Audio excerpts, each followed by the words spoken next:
यदि हम हिंदुस्तान से हैं तो महाभारत शब्द का नाम जरूर सुना होगा। महाभारत हमारे जीवन के दो पहलुओं को बताता है। महाभारत में अगर हम बात करें तो महाभारत की शुरुआत जब हुई तो यह युद्ध के का समय विशेष रूप से इस पर केंद्रित किया गया। यानी इसमें अगर हम दो पक्ष को देखें, दो पक्ष, तो एक पक्ष हम देखते हैं धृतराष्ट्र का पक्ष और दूसरा पक्ष हम देखते हैं उन्हीं के भाई यानी पांडव का पक्ष, कौरव का पक्ष और पांडव का पक्ष। ये दो पक्ष ऐसे हैं जो कभी भी आपका साथ नहीं छोड़ते हैं। ये दोनों ही पक्ष आपके जीवन में हमेशा कदम से कदम मिला के चलते रहते हैं। ये कभी भी आपका साथ नहीं छोड़ते और इनसे हमें सबक लेने की जरूरत है, इनसे हमें सीखने की जरूरत है, इससे हमें समझने की जरूरत है। बहुत ही अब प्रश्न ये उठता है कि महाभारत से हम क्या सीखें? क्या महाभारत से लड़ाई सीखें? क्या महाभारत से हम कैसे धोखा दिया जाता है ये सीखें? क्या महाभारत से हम दुष्ट क्रीड़ा सीखें? क्या महाभारत से हमें जुए की बात सीखें? बिल्कुल नहीं। नगरी कहा जाया ये तो महाभारत के वह पहलू हैं, वो पल हैं, वह दृश्य है, वह स्थान है जो बुराइयों से सराबोर है, जिसमें बुराइयां ही बुराइयां हैं। हमें उन बुराइयों को नहीं समझना है। हमें जो चीज समझनी है वह, देखो क्या होता है ना, अभी जैसे हर घर में हम लोग, हमारे घर में माताएं बहनें या घर पे जो गेहूं तैयार किया जाता है, जो अच्छे गेहूं होते हैं उन्हें हम तैयार करके पीसने के लिए दे देते हैं, रोटियां बनती हैं, हम खाते हैं।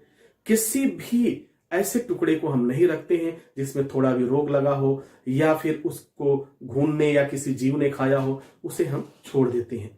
ठीक उसी तरह से हमें जहां से भी, जिस तरह से भी कोई भी अच्छाई मिले उसे ले लेना चाहिए, और चाहे वो जिससे भी मिल रही हो। महाभारत से हमें बहुत सारी चीजें मिलती हैं।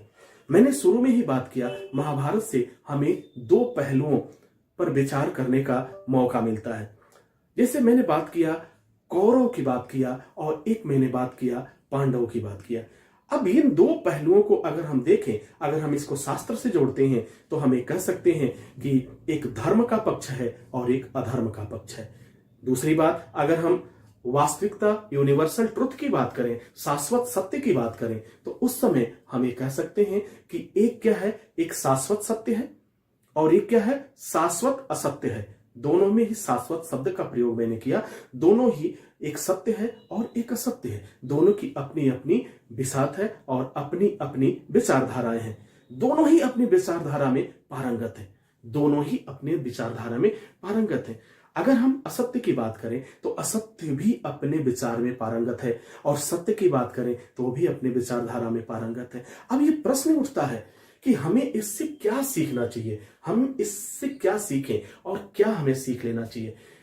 तो मैं आपसे ये कहना चाहूंगा, महाभारत हमारे जीवन के दो पहलुओं को बताता है, सत्य और असत्य, यानी सही और गलत। हमारे महाभारत से हमें इस बात को सीख लेना चाहिए कि धर्म और अधर्म, अगर हम धर्म की बात छोड़ दें, अधर्म की बात छोड़ देते हैं, शास्त्र की बात छोड़ते हैं, पुराण की बात छोड़ते हैं, हम सीधा मुद्दे पे आते हैं और बात करते हैं आज के परिवेश में, जो जिस समय हम जी रहे हैं, आज के जो मॉडर्न जमाने में हम जी रहे हैं, उस समय अगर हम बात करें तो हम पाते हैं कि हमारा जो जीवन है वह जिसमें दो चीजें जन्म के समय से इन्वॉल्व हो जाती हैं। पहला एक अच्छाई और दूसरा बुराई। अब सवाल ये पैदा होता है कि ये इस अच्छाई और बुराई को हम कैसे समझें। जैसे जैसे समय बीतेगा, जैसे जैसे वक्त गुजरेगा, यह प्रकृति आपको सिखाती रहेगी अच्छाई क्या है, बुराई क्या है। आपके घर से इसकी शिक्षा मिलती रहेगी, अच्छाई क्या है और बुराई क्या है। अब देखिए, इंसान दो तरह की बात आती है हमारे सामने। कोई कहता है वह इंसान बहुत बुरा है, वह इंसान बहुत अच्छा है। इस तरह की अगर आपके सामने बात आ रही है तो आप ये समझ लीजिए, अगर अच्छाई की बात आ रही है आपके सामने नहीं, अगर आपके पीठ पीछे लोग आपकी बड़ाई करते हो, आपकी अच्छाइयों का गुणगान करते हो, तो निश्चित रूप से आप समझ लीजिए कि आप सत्य के मार्ग पर हैं और आपके अंदर जो है वह धर्म तत्व है और वह सत्य विराजमान है, जिससे आप कभी भी विमुख नहीं हो रहे हैं।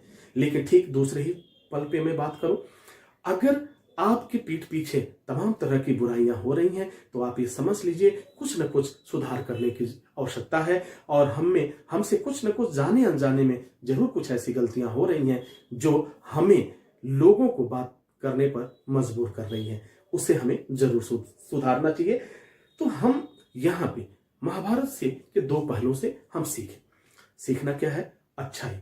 देखिए, हम जब अपने अंदर इतनी अच्छाइयां हम भरें, इतनी अच्छाइयों का सृजन कर दें कि फिर हमें ऐसा लगे कि हाँ, मुझे अपने आप को हमें ऐसा लगे कि हम सही कर रहे हैं। लेकिन इसका प्रमाण कौन देगा? इसका प्रमाण यह प्रकृति देगी और आपके आसपास रहने वाले लोग और आपके साथ रहने वाले लोग दे सकते हैं। कई मामले में ये काफी विरोधाभास है, कई मामलों में होगा। आज की परिभाषा है जहां जितनी ज्यादा बुराई हो उतना ही आप सफल इंसान हैं। तो ये चर्चा का विषय है, वह एक तरह का प्रचार का विषय है। लेकिन यहाँ जो मैं बात कर रहा हूँ ये जीवन की बात कर रहा हूँ, मैं आपके चरित्र की बात कर रहा हूँ, आपके सद्व्यवहार की बात कर रहा हूँ। तो महाभारत से हमें दो चीज सीखनी चाहिए, अच्छाई और बुराई। अगर हम अच्छाई का साथ देते हैं तो निश्चित रूप से हमें उस परम पिता परमेश्वर की कृपा जरूर मिलेगी और हमारे जीवन में खुशहाली मिलेगी। अब परम पिता परमेश्वर की कृपा मिलने की शब्द जो आता है अक्सर हम लोग सुनते हैं, इसका तात्पर्य क्या है? इसका तात्पर्य ये है कि अगर हमारे जीवन में खुशहाली है तो समझ सकते हैं कि उस परम पिता परमेश्वर की कृपा है। यदि हम तमाम तरह की परेशानियों से जूझ रहे हैं और बार बार एक परेशानी से निकले और दूसरे परेशानी में हम फंस गए तो ये समझ लीजिए कि फिर हमारे जीवन में क्या है, हम कहीं ना कहीं किसी अधर्म का साथ दे रहे हैं या असत्य के मार्ग पर चल रहे हैं। तो ये हमें भली भांति सोच लेना चाहिए और समझ लेना चाहिए। तो महाभारत से दो ही चीज, अंत में एक ही चीज महाभारत ने सिखाया हमें कि हमेशा से सत्य की विजय होती है और असत्य की हार होती है। ठीक उसी तरह से अगर जीवन में आप सही तरीके से चल रहे हैं तो निश्चित रूप से आपकी विजय होगी, आप सफल होंगे और आप सब कुछ पाएंगे और दुनिया भी आपको सलाम करेगी। इसी के साथ आपको